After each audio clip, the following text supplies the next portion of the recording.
নমস্কাৰ যিসকল মানুহৰ নাম পিএম কিষাণ আঁচনিত অন্তৰ্ভুক্ত হৈ আছে সেই সকল মানুহে ভিডিঅ'টোত ক্লিক কৰিছে যদি অনুগ্ৰহ কৰি ভিডিঅ'টো স্কিপ নকৰি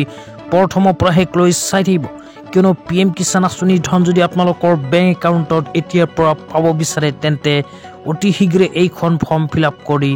জমা দিয়ক অন্যথা আপোনালোকৰ বেংক একাউণ্টত নোসোমাব পিএম কিষাণ আঁচনিৰ ধন তো কোনখন ফৰ্ম ফিলআপ কৰিব লাগিব বিস্তাৰিত জানিবলৈ অনুগ্ৰহ কৰি ভিডিঅ'টো স্কিপ নকৰি প্ৰথমৰ পৰা শেষ লৈ চাব আৰু মোৰ চেনেলত নতুন হলে প্লিজ চেনেলটো সাবস্ক্ৰাইব কৰি মোৰ লগত থাকিব ভিডিঅ'টো ভাল লাগিলে অনুগ্ৰহ কৰি শ্বেয়াৰ কৰি দিব তেতিয়া আপোনালোকক মোবাইল স্ক্ৰীনত দেখুৱাই আছো আপোনালোকক প্ৰথম দেখুৱাই দিছো ফৰ্মখন কেনেকৈ ফিলআপ কৰিব তাৰ পিছত জনাম ফৰ্মখন কিয় ফিলআপ কৰিব লাগিব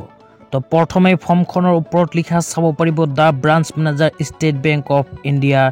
ব্ৰাঞ্চ তো যিসকল হিতাধিকাৰীৰ ষ্টেট বেংকত একাউণ্ট আছে সেই সকলে এইখন ফৰ্ম ফিলআপ কৰিব লগতে অন্য বেংকত যিসকল মানুহৰ একাউণ্ট সেই সকল মানুহে কেনেকৈ ফৰ্ম লাভ কৰিব কোনখন ফৰ্ম ফিলআপ কৰিব লাগিব বিস্তাৰিত জনাইছো তো প্ৰথমে আপোনালোকে বেংকৰ ব্ৰাঞ্চৰ নামখন লিখিব তাৰ পিছত লিখিব লাগিব ডেট তো এইখিনি লিখাৰ পিছত তলত লিখা চাব পাৰিব বেংক একাউণ্ট নং তো ইয়াতে আপোনালোকে নিজৰ বেংক একাউণ্ট নাম্বাৰটো লিখি দিব লিখি দিয়াৰ পিছত আকৌ অকমান তলত লিখা চাব পাৰিব I am maintaining A saving bank account number তো ইয়াতে আপোনালোকে নিজৰ বেংক একাউণ্টৰ নাম্বাৰটো লিখিব তাৰ পিছত ব্ৰাঞ্চৰ নাম লিখিব তাৰ পিছত আধাৰ কাৰ্ড নাম্বাৰ দিব তাৰ পিছত আধাৰ কাৰ্ডত যেনেকুৱাকৈ আপোনালোকৰ নাম লিখা আছে তেনেকুৱাকৈ নামটো লিখিব তাৰ পিছত আধাৰ কাৰ্ডত যোনখন এড্ৰেছ আছে ইয়াতে ফুল এড্ৰেছ লিখি দিব তো এইখিনি লিখাৰ পিছত অকমান তলত লিখা চাব পাৰিব signature of the account holder ইয়াতে আপোনালোকে নিজৰ সিগনেচাৰখন কৰি দিব কৰি দিয়াৰ পিছত তলত লিখা চাব পাৰিব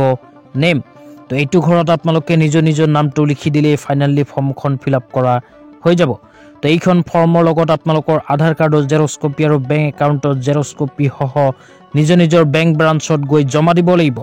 তো বেংক ব্ৰাঞ্চত গৈ যেতিয়া জমা দিব আপোনালোকৰ বেংক একাউণ্টৰ লগত আধাৰ কাৰ্ডখন লিংক হৈ যাব কিয়নো পিএম কিষাণ আঁচনিৰ যিসকল মানুহৰ নাম অন্তৰ্ভুক্ত হৈ আছে সেই সকল মানুহে যদি বেংক একাউণ্টৰ লগত আধাৰ কাৰ্ড লিংক নকৰে সেই ক্ষেত্ৰত পিএম কিষাণ আঁচনিৰ ধন নোসোমাব তো সেই কাৰণে আপোনালোকে এইখন ফৰ্ম ফিলআপ কৰি জমা দিব লাগিব আৰু যিসকল মানুহৰ বেলেগ বেংকত একাউণ্ট সেই সকল মানুহে নিজৰ বেংকৰ ব্ৰাঞ্চত যাব গৈ পেলাই বেংক একাউণ্টৰ লগত আধাৰ কাৰ্ড লিংক কৰা ফৰ্মখন লৈ ল'ব লৈ লোৱাৰ পিছত সেই ফৰ্মখন ফিলআপ কৰি নিজৰ বেংক ব্ৰাঞ্চত গৈ জমা দিব তো আজি ইমানেই ভিডিঅ'টো চাই কেনে পালে নিশ্চয় কমেণ্ট বক্সত কমেণ্ট কৰি জনাই দিব লগতে মোৰ চেনেলত নতুন হলে প্লিজ চেনেলটো সাবস্ক্ৰাইব কৰি মোৰ লগত থাকিব তো ধন্যবাদ।